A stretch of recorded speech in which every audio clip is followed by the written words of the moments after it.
Antarctica, is unlike any other continent on Earth.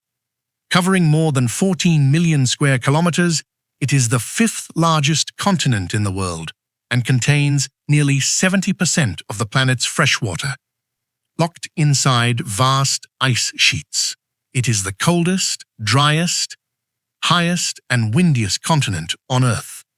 Temperatures in some regions can fall below -80 degrees Celsius, while powerful katabatic winds can exceed 200 kilometers per hour. Despite its enormous size, Antarctica has no permanent population, no sovereign government, and no cities. It belongs to no single nation. Instead, it is governed through an international treaty system dedicated to science, conservation, and peaceful cooperation. For centuries, however, Antarctica remained one of the greatest mysteries in human history. Long before satellites and modern navigation, ancient scholars believed a vast southern continent must exist somewhere beyond the known world. They called it Terra Australis Incognita, the unknown southern land. Maps depicted its outline hundreds of years before anyone had actually seen it. The reality proved far different from what early explorers imagined.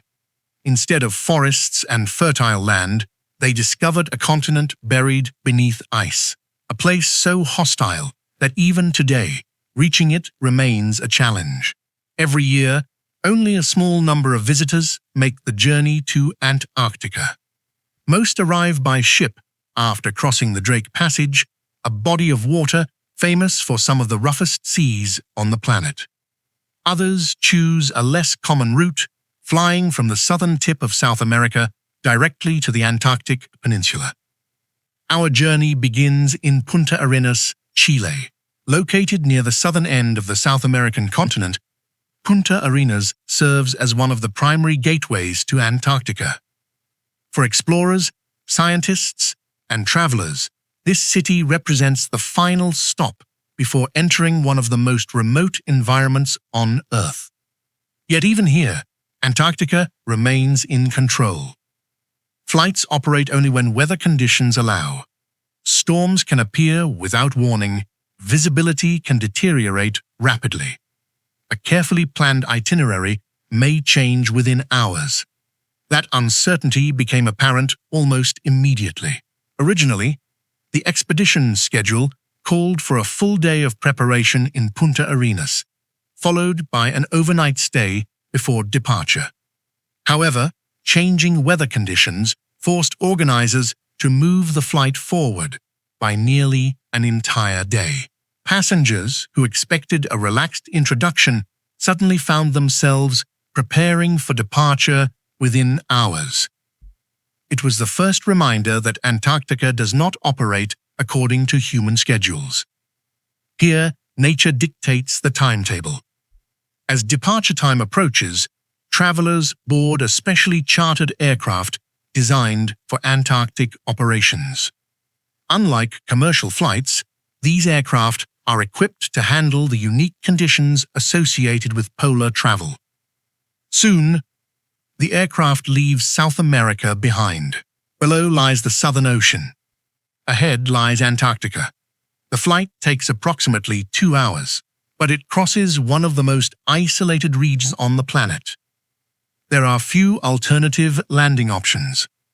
Weather forecasts are monitored constantly. Every stage of the journey depends on conditions remaining favorable. Then, gradually, the first signs appear. Through the windows, passengers begin to see mountains rising through the clouds. Vast glaciers stretch toward the sea. Snow-covered ridges dominate the horizon. For many travelers, this is the moment Antarctica becomes real, not as an image in a documentary, not as a location on a map, but as an actual place, a continent larger than Europe, a continent capable of influencing global climate systems, a continent that stores information about Earth's past within layers of ancient ice. Scientists studying Antarctic ice cores have recovered climate records stretching back hundreds of thousands of years. tiny bubbles trapped inside the ice, preserve samples of ancient atmospheres, allowing researchers to understand how Earth's climate has changed over time. Few places on Earth offer such valuable scientific insights. Yet science is only one reason Antarctica captures the imagination. The landscape itself is extraordinary. From the air, the continent appears endless. Mountain ranges emerge from beneath massive ice sheets. Glaciers carve their way toward the coast. Sea ice extends across the horizon. It is a world shaped almost entirely by natural forces. Eventually, the aircraft begins its descent. The landing strip comes into view. Unlike major airports elsewhere in the world, Antarctic airfields are simple, functional, and designed specifically for extreme environments. The wheels touch down. After centuries of mystery and decades of dreaming, Antarctica is finally beneath our feet. But arriving on the continent is only the beginning. The real adventure starts once we leave the runway behind and enter the frozen wilderness that has fascinated explorers for generations. Ahead lie glaciers, icebergs, whales, penguin colonies, historic research stations, and some of the most spectacular landscapes on Earth. The seventh continent is waiting. After landing in Antarctica, the journey is far from over. Unlike most destinations, there are no highways connecting visitors to their final destination. No trains, no buses, no developed transportation network.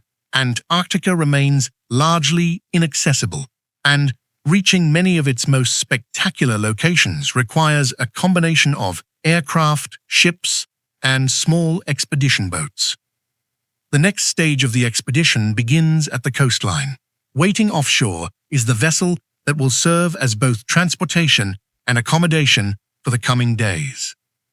From a distance, the ship appears small against the immense Antarctic landscape. Towering mountains rise behind it. Glaciers descend toward the sea. Icebergs drift silently through nearby waters. The scale of Antarctica immediately becomes apparent. Even a modern expedition ship seems insignificant compared to its surroundings. To reach the vessel, passengers board Zodiac boats.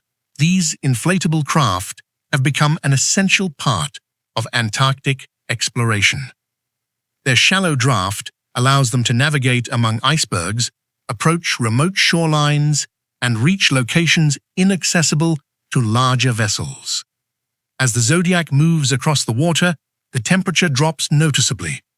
Cold air flows from nearby glaciers.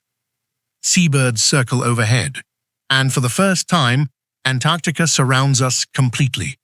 There are no buildings, no roads, no signs of permanent human settlement, only mountains, ice, and ocean. Eventually, the expedition vessel comes into full view.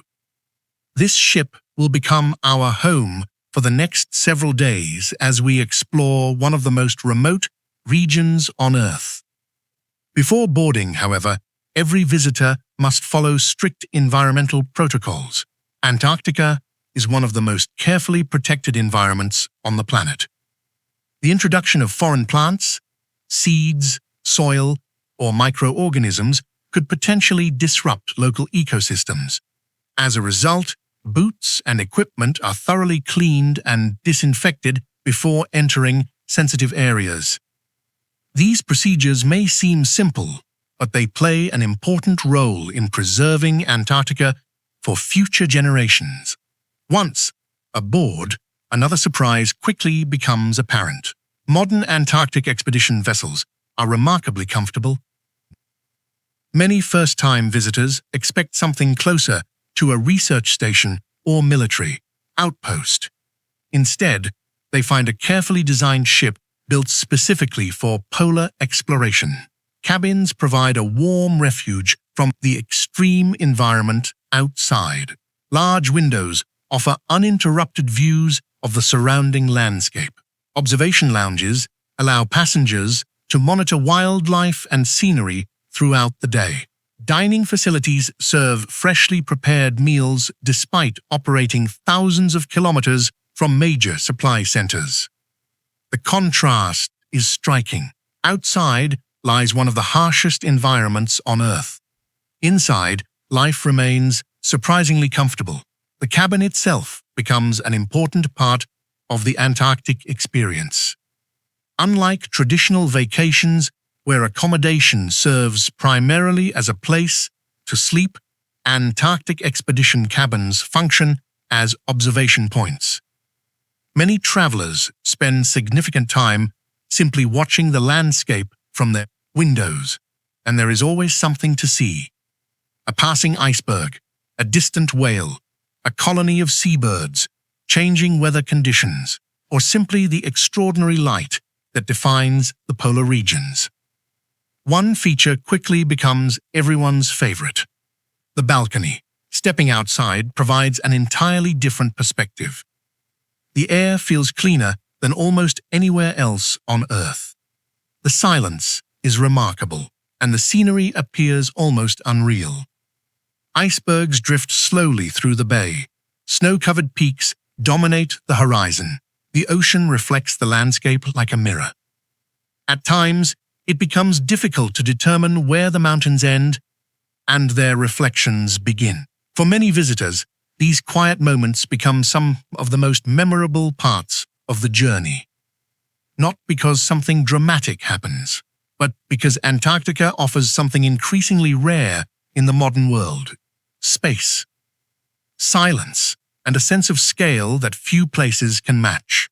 As the expedition ship begins moving southward, briefings are held to prepare passengers for the days ahead. These sessions provide valuable information about wildlife, environmental regulations, safety procedures, and the history of the Antarctic Peninsula. They also reveal an important reality. Every expedition is different. Weather conditions change constantly. Sea ice shifts throughout the season. Wildlife moves unpredictably. Even experienced expedition leaders rarely know exactly what they will encounter from one day to the next. Flexibility is essential. This uncertainty is not considered a disadvantage. In many ways, it is part of Antarctica's appeal. No two journeys are ever exactly the same.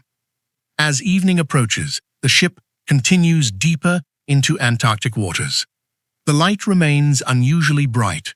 During the austral summer, daylight can last for nearly 24 hours. In some areas, the sun barely dips below the horizon before rising again. This phenomenon creates long periods of soft illumination that photographers often describe as ideal conditions. Mountains glow with shades of gold and blue. Icebergs cast long reflections across calm water. Glaciers appear almost luminous. The Antarctic landscape constantly changes depending on weather, sunlight, and ice conditions. No 2 hours look exactly alike.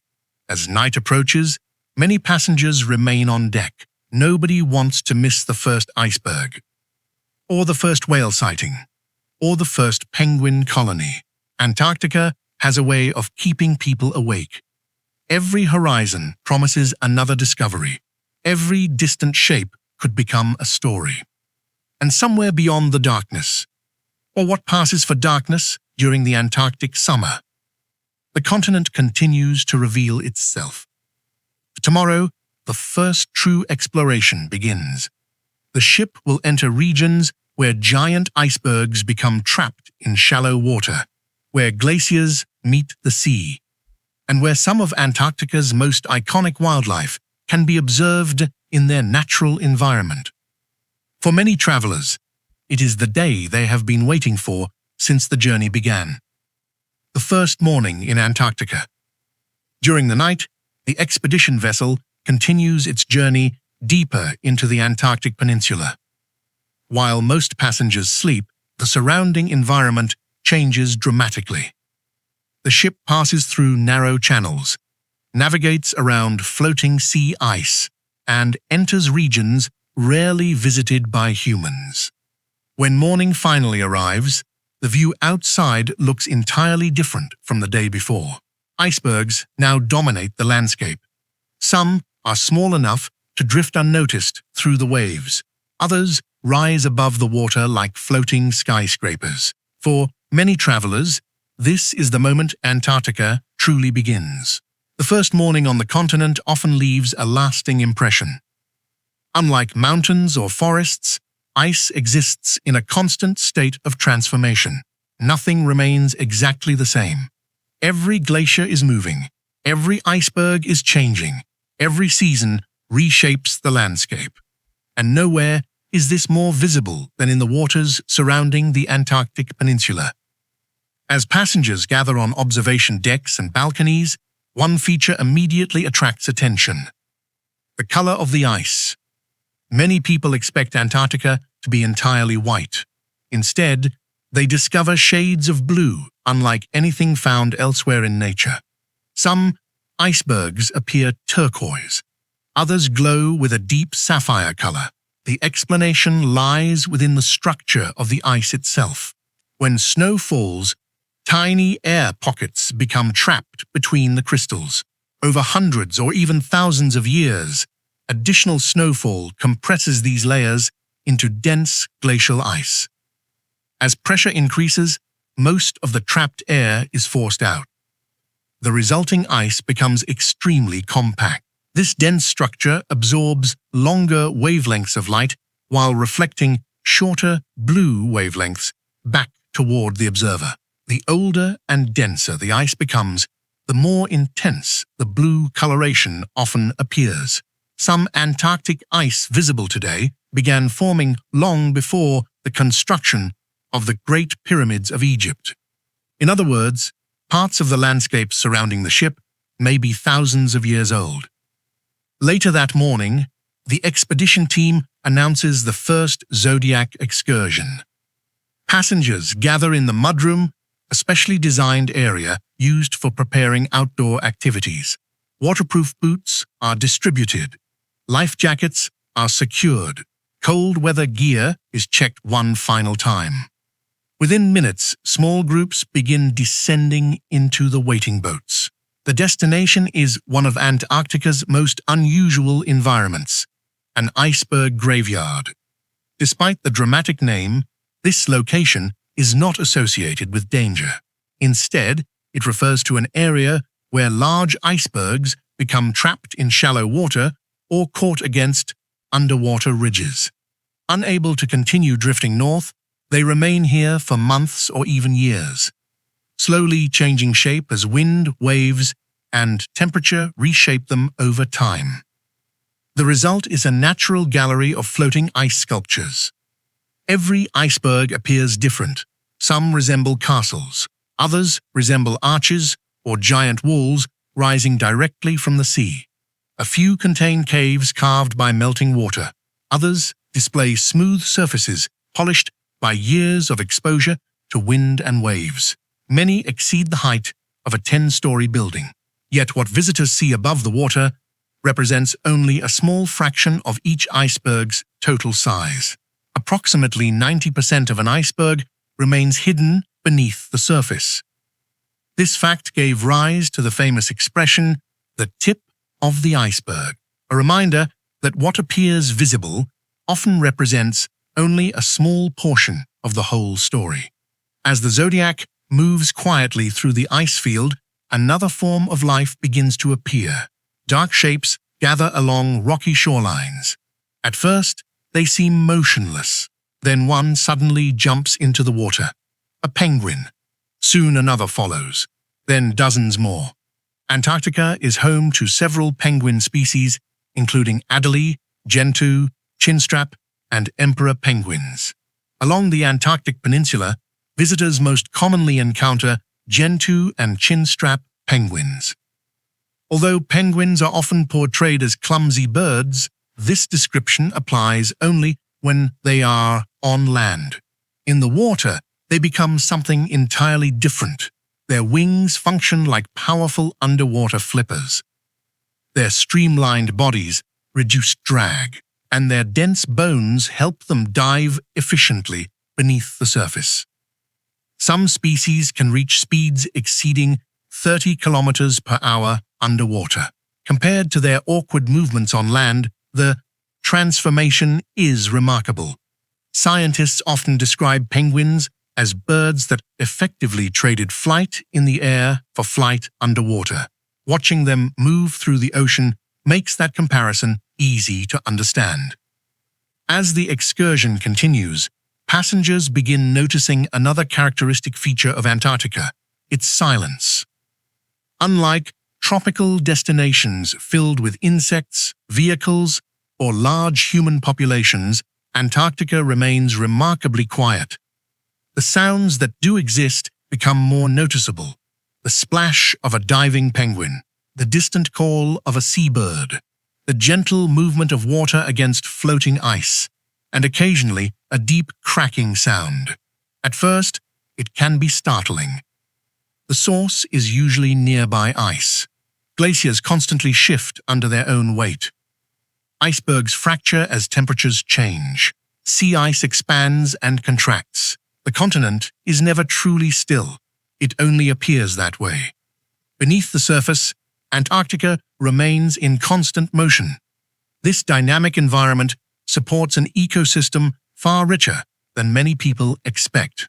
Although the landscape appears frozen and barren, the surrounding ocean contains some of the most productive waters on Earth. The foundation of this ecosystem is a small crustacean known as Antarctic krill.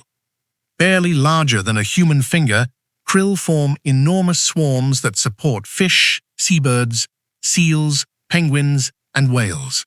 Without krill, the Antarctic food web would collapse. With them, the Southern Ocean becomes one of the richest feeding grounds on the planet. And it is this abundance of food that attracts some of the largest animals ever to exist. Animals that many passengers hope to see before the expedition ends. Whales. But those encounters will come later. For now, the first morning in Antarctica offers something equally valuable: perspective. The scale of the landscape, the age of the ice, the resilience of the wildlife, and the realization that despite modern technology, there are still places on Earth where nature remains firmly in control. Few destinations provide that experience, and Antarctica is one of them, and the journey is only beginning. From a distance, Antarctica appears to be a continent dominated by ice. Towering glaciers, frozen coastlines, and endless fields of snow define the landscape. Yet, some of the most extraordinary life in Antarctica exists not on land, but beneath the surface of the Southern Ocean. These waters support one of the richest marine ecosystems on Earth. Every summer, your animals from across the Southern Hemisphere migrate here to feed. Among them are some of the largest creatures ever known to exist: whales. The Southern Ocean is one of the few places on Earth where multiple whale species can still be observed regularly in the wild. Humpback whales, minke whales, fin whales, and occasionally the largest animal ever known to have lived on our planet, the blue whale. A fully grown blue whale can exceed 30 meters in length and weigh more than 150 tons. Its heart alone can weigh as much as a small car. Its tongue may weigh more than an elephant. Despite their enormous size, blue whales feed primarily on tiny Antarctic krill. This remarkable relationship highlights one of the great paradoxes of the natural world. Some of the largest animals ever to exist survive by consuming some of the smallest. As the expedition vessel continues south, passengers spend increasing amounts of time scanning the horizon. The first sign of a whale often appears before the animal itself, a sudden plume of mist rising from the ocean surface. Known as a blow, this occurs when a whale exhales warm air from its lungs into the cold Antarctic atmosphere. The temperature difference causes the moisture to condense instantly, creating a visible column that can sometimes be seen from several kilometers away. Then it happens. A dark shape emerges beside the ship, slowly, deliberately. A humpback whale. For a few moments, the massive animal remains near the surface. Its back arches above the water. Its breathing becomes clearly visible. Then, with almost no effort at all, it disappears beneath the waves once again. The encounter lasts only seconds. Yet it leaves a lasting impression. Seeing a whale in the wild is fundamentally different from watching one in a documentary. Television can communicate scale, but it cannot fully reproduce the feeling of sharing the same environment with an animal weighing 40 tons. Over the following hours, more whales begin to appear. Some travel alone. Others move in small groups. Occasionally, a tail rises above the surface before disappearing beneath the ocean. Each sighting attracts passengers to the deck. Cameras appear. Conversations stop. Everyone watches, and everyone waits, because whale encounters are unpredictable. No two experiences are ever identical. One of the most fascinating behaviors observed in Antarctic waters is bubble net feeding. This cooperative hunting technique is most commonly associated with humpback whales. Several whales work together to trap schools of fish or concentrations of krill. Swimming beneath their prey, they release spirals of bubbles that create a circular barrier. The trapped animals become concentrated within a shrinking area. Then the whales rise rapidly from below with their mouths open. The precision required for this behavior demonstrates an extraordinary level of coordination and intelligence. For scientists, it remains one of the most remarkable feeding strategies in the animal kingdom. Yet Antarctica's whales are also reminders of a darker chapter in human history. Just over a century ago, these waters looked very different.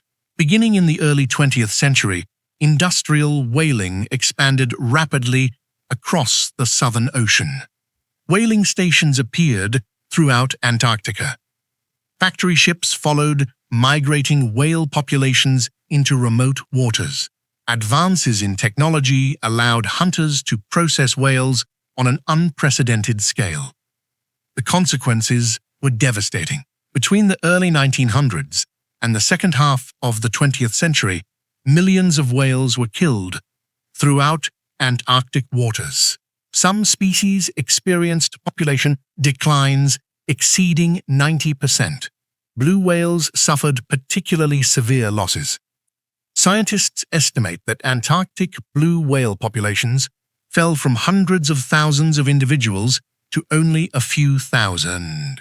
The largest animal in Earth's history came dangerously close to extinction. Eventually, international concern led to restrictions on commercial whaling.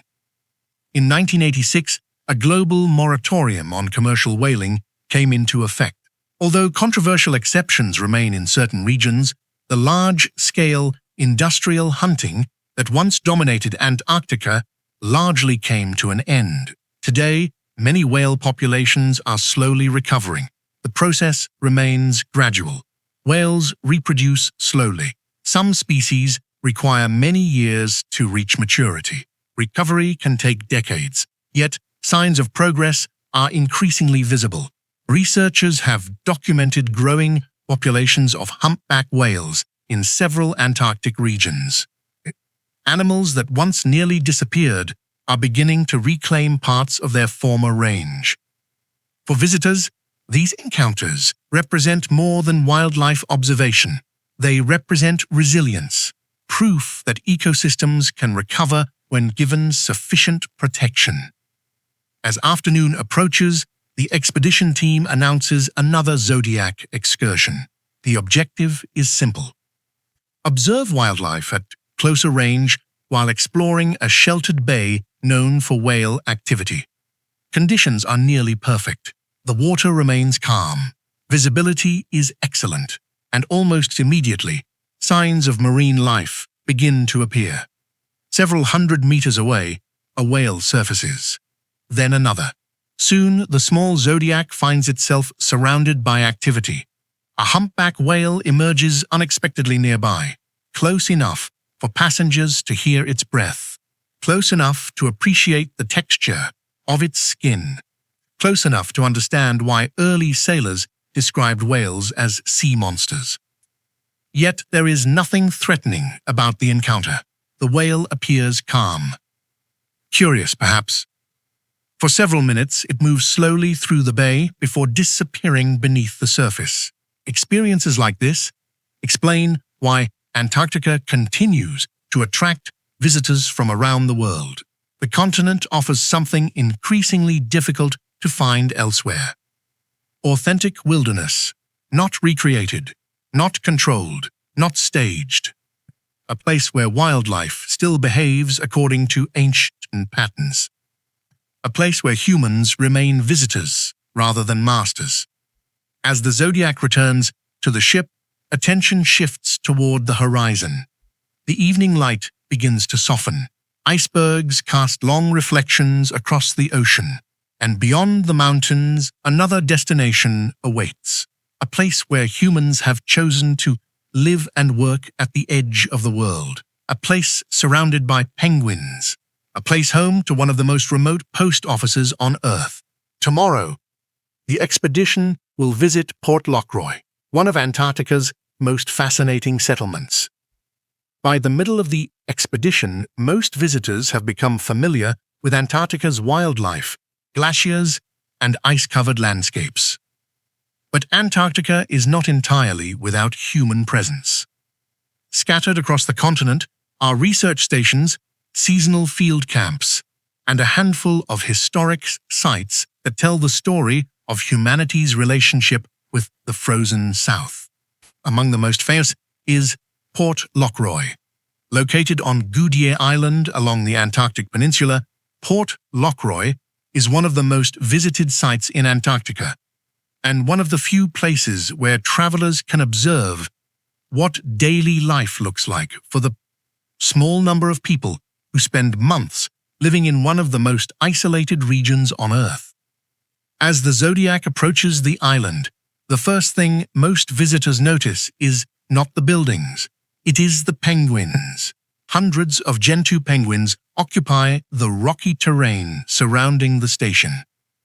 Nesting sites cover much of the landscape. Penguins move constantly between the ocean and their colonies, following paths that have been used generation after generation.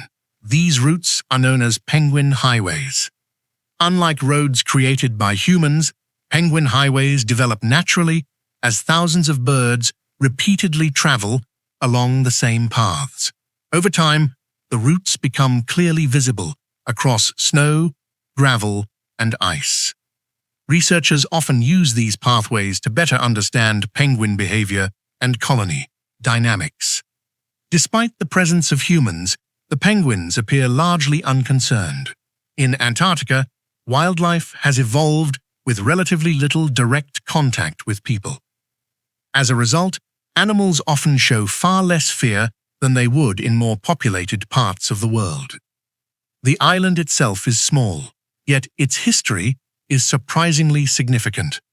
Port Lockroy was established during World War II as part of a secret British military operation known as Operation Tabarin. At the time, several nations were competing for influence in Antarctica. The British government wanted to strengthen its presence in the region and establish permanent facilities capable of supporting scientific research and territorial administration. What began as a wartime operation eventually evolved into one of Antarctica's most important research sites. Today, Port Lockroy functions as a museum, historic monument, and seasonal research station. It is also home to one of the most famous post offices on Earth. Often described as the southernmost public post office in the world, it processes thousands of postcards every year. Visitors from around the globe come here for the opportunity to send mail from Antarctica. The journey of those postcards can be surprisingly long, before reaching their destinations. They must first travel by ship or aircraft back to South America before entering the international postal system. In some cases, delivery can take several weeks or even months, yet that delay is part of the experience. After all, few postcards begin their journey from the edge of the world.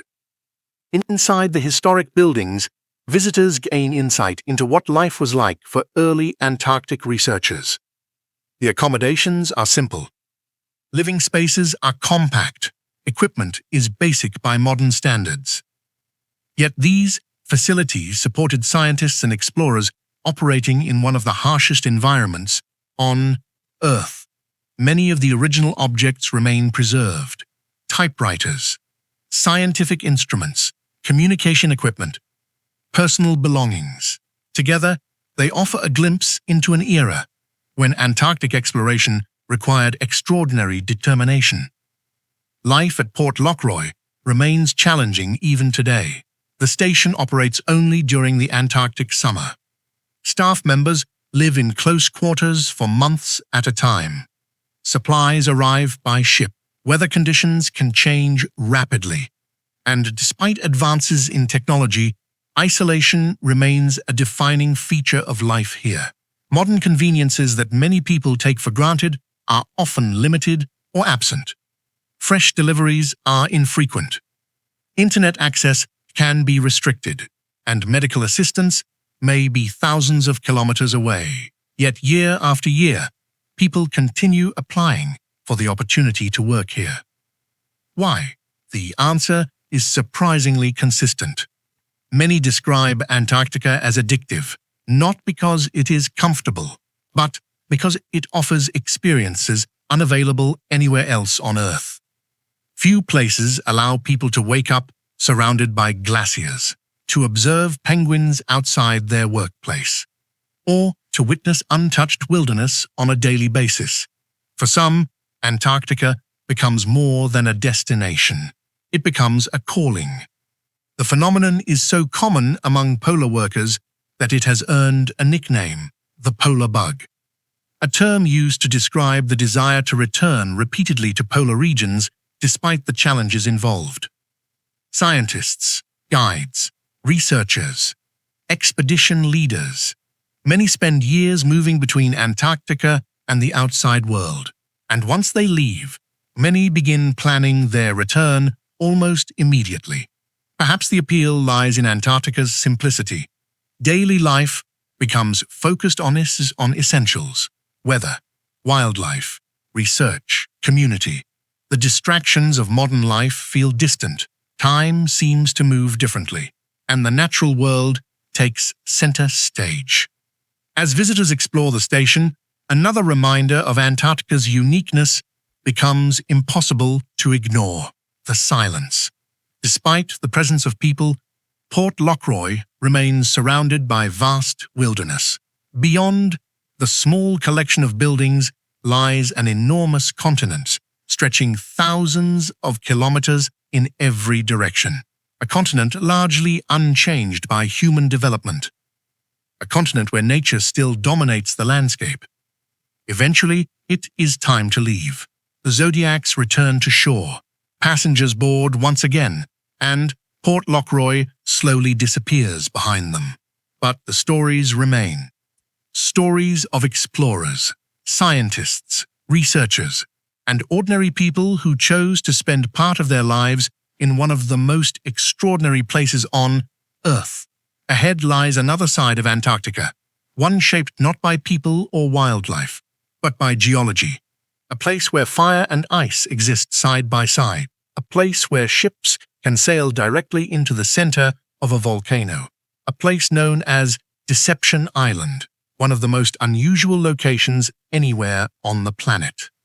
When most people think of Antarctica, they imagine a world dominated by ice, glaciers, snowfields, frozen coastlines, temperatures far below freezing. But hidden among Antarctica's icy landscapes lies one of the continent's greatest geological surprises: an active volcano. Known as Deception Island, this remarkable location challenges nearly every assumption visitors have about Antarctica. From above, the island appears almost ordinary, a ring of dark mountains rising from the Southern Ocean. But appearances can be deceiving. What looks like a normal island is actually the rim of a massive volcanic caldera. Thousands of years ago, a powerful eruption caused the volcano's summit to collapse inward, creating a giant circular depression. Over time, seawater flooded the crater. The result is one of the world's largest natural harbors. Today, ships can enter directly into the center of an active volcano. Few places on Earth offer anything similar. To access the interior, vessels must pass through a narrow opening known as Neptune's Bellows, only a few hundred meters wide. This entrance serves as the gateway to one of Antarctica's most unusual environments. Steep volcanic cliffs rise on both sides. Hidden rocks and rapidly changing weather conditions make navigation challenging. Yet once inside, the landscape transforms completely. The ocean becomes sheltered. The water often appears calmer, and the surrounding mountains reveal their volcanic origins. Unlike much of Antarctica, Deception Island contains very little permanent ice cover. Instead, visitors encounter black volcanic sand, exposed rock formations, and steaming ground in certain areas. In some locations, geothermal heat rises from beneath the surface. The contrast is extraordinary. Ice and fire existing side by side, one of the coldest environments on Earth sitting directly above active volcanic systems. This geological activity remains very real. Major eruptions occurred here in 1967, 1969, and 1970. Several scientific stations were damaged or destroyed. Researchers were forced to evacuate. Even today, scientists continue monitoring volcanic activity throughout the region. Deception Island serves as an important reminder that Antarctica is not simply a frozen wasteland. It is a dynamic continent shaped by powerful geological forces. Yet geology is only part of the island's story. Human history has left an equally significant mark here. During the early 20th century, Deception Island became one of the most important centers of the Antarctic whaling industry.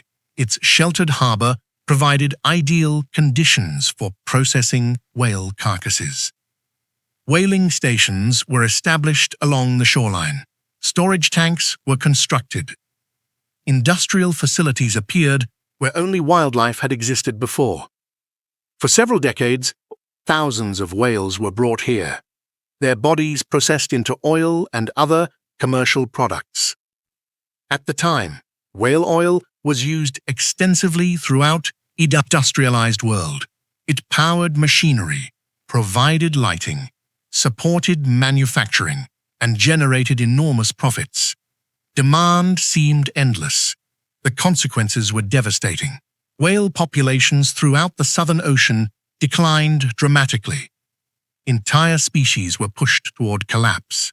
What had once been one of the richest marine ecosystems on Earth became the site of one of the largest wildlife exploitation events in human history. Today, evidence of that era remains visible. Rusting fuel tanks stand abandoned along the shoreline. Collapsed buildings slowly deteriorate under Antarctic conditions.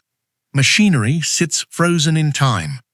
Together, these ruins form one of the most haunting historical landscapes on the continent. Unlike museums where history is carefully preserved behind glass, Deception Island presents history exactly where it happened. Visitors walk among the remains. They see the scale of the operation, and they gain a clearer understanding of how dramatically human activity once transformed Antarctic waters. Yet perhaps the most powerful reminders lie beneath the surface, right? In some areas, whale bones can still be found underwater. Ribs, vertebrae, sections of massive skeletons resting silently on the seafloor. Many belong to animals killed nearly a century ago. Today, they serve as underwater memorials to a vanished era. For expedition teams exploring these waters, the experience can be unexpectedly emotional. The landscape remains beautiful. The harbor remains peaceful. But beneath that beauty lies a difficult history. A reminder that even the most remote places on Earth have been shaped by human actions. Fortunately, the story does not end there. Since the end of large-scale commercial whaling, many whale populations have begun a slow recovery. Scientists have documented increasing numbers of humpback whales throughout the Antarctic Peninsula. Sightings that were once rare are becoming more common. Nature, given enough time and protection, has shown a remarkable capacity for resilience. As visitors continue exploring Deception Island, another surprise often captures attention: the beaches. At first glance, they appear entirely ordinary.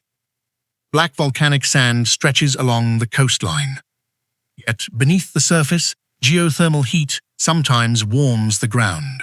In certain locations, digging just a short distance into the sand can reveal noticeably warmer temperatures. This unusual phenomenon has led some visitors to attempt one of Antarctica's most famous activities, the polar plunge. The concept is simple: jump into Antarctic waters. Temperatures often range between 0 and 2 degrees Celsius, then return immediately to shore. The experience typically lasts only seconds. For most participants, that is more than enough. The shock of the cold is immediate. The body's survival instincts respond instantly. Heart rate increases, breathing accelerates, and every muscle seems to demand a return to warmth. Yet, despite the discomfort, the polar plunge has become something of a tradition among Antarctic travelers, a symbolic way of engaging directly with one of the planet's most extreme environments. Not everyone participates, but almost everyone remembers it. As the day draws to a close, the expedition vessel prepares to leave Deception Island behind. The ship passes once more through Neptune's bellows.